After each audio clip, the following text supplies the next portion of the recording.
प्यारे नाज़रीन कराम, आज जो अमल हम आपको बताने जा रहे हैं वो अमल इस्तिखारे का है।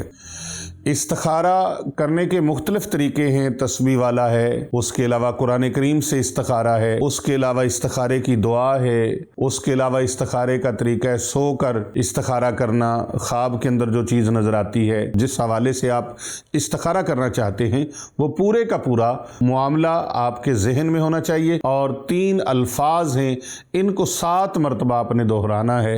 बिस्मिल्लाहिर्रहमानिर्रहीम, या अलीमो अल्लिमनी, या खबीरो अखबिरनी, या रशीदो अरशिदनी। कोई कैद नहीं है, दिन को आप करें या रात को करें, 7-7 बार इनको रिवाइज करना है आपने। और सुन्नत तरीके के मुताबिक आप बिस्तर पर लेट जाएं, किबला रू हो जाएं, बहुत अच्छा है। थोड़ा सा पाँव को इकट्ठा कर लें और रुखसार के नीचे दाहिना हाथ रख लें और इस तरह दरूद पाक पढ़ते हुए और इंशाअल्लाह ताला सो जाएं।